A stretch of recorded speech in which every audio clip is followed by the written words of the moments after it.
talk about teen driving. Teen driving is a factor that plays into many people's lives, and especially mine, since I am a teen, and my peers. I felt the need to inform other people, and especially inform myself. Some big factors that play into teen driving are driving drowsy, speeding and racing, distractions, people not wearing safety belts, and driving under the influence. The first thing I'd like to talk about is driving drowsy. Most people don't really realize when they're getting drowsy because, you're not really cautious of it. You don't really think of that being one of the major causes for crashes, but actually 61% of teen crashes are between the hours of 6 and 6, or 6 p.m. and 6 a.m., so those are the main hours of the night. You're actually supposed to turn your headlights on 30 minutes before dusk so you can acclimate, and this is actually the hardest time for you to acclimate because it's constant, the light is constantly decreasing. The next topic I would like to talk about is speeding and racing. Teenage males are more likely to speed and race because they're reckless. 39% of crashes that are caused are reported speeding in the crash. Those are just some common facts about it. The next thing I'd like to talk about, the biggest part of wrecks, is distractions. Distractions can really be like visual. It's just taking your eyes off the road. Manual, taking your hands off the wheel, touching stuff around the car. Or cognitive, taking your mind off the road. Some manual distractions could be like texting in the car. Everyone knows that texting and driving is one of our big no-nos. There's laws against it.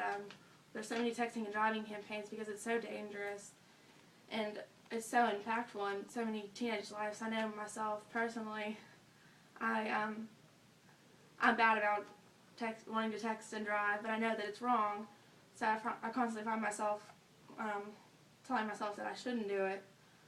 Another factor that plays in distractions are friends. Most people just don't think that it's a big deal to have your friends in the car and have a good time, but they can really lead to distractions and you taking your eyes off the road or even your mind off the road because you're in conversation. The next thing could be talking on the phone to your spouse or friend, because this also causes you to take your mind off the road, and your hands.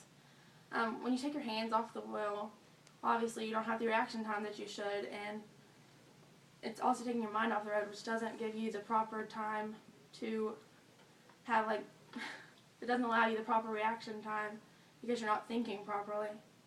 Another two are listening to music and eating and drinking. While these aren't the most common of the distractions, they can play a factor into it because they're so common. The next thing I'd like to talk about are seat belts. Seat belts have been pushed to be worn more and more since the early 1970s, and it's really improved. And there's a stat that I read, seat belts save about 13,000 lives a year.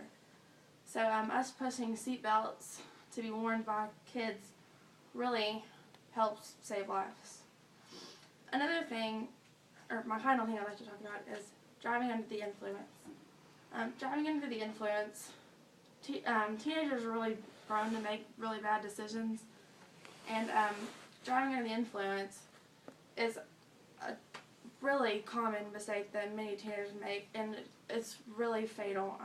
There's a bunch of like texting and driving, there's a bunch of campaigns about this, and drunk driving between kids 16 and 20 has caused 19% of fatal crashes. So next time you really think about driving and teenagers driving, remember to tell them all the influences that could cause them to make negative teen driving mistakes and help influence them to make better decisions.